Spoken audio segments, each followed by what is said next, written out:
বাইদেউৰ লগত অকল চেল্ফি এটা ল'ব গৈছিলোঁ। চেল্ফিটো লোৱাৰ কাৰণে মানে চেল্ফিটো লৈ আছিলোঁ, চেল্ফিটো লৈ থাকোঁতে তাৰপিছত বাইদেউ ঘপককৈ ডিঙিত ধৰিলে।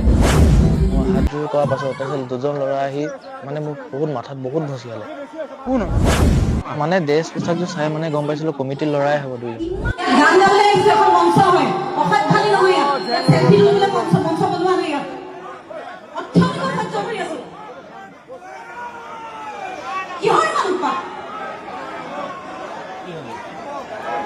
মঞ্চ হয়নে নহয়?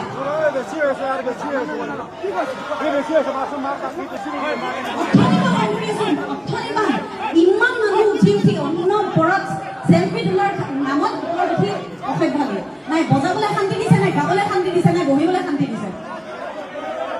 মঞ্চ তেনেকুৱা হয় নেকি? আমি ইমান দিনে কোনো মঞ্চ তেনেকুৱা পোৱা নাই। সহ্যৰ এটা সীমা আছে।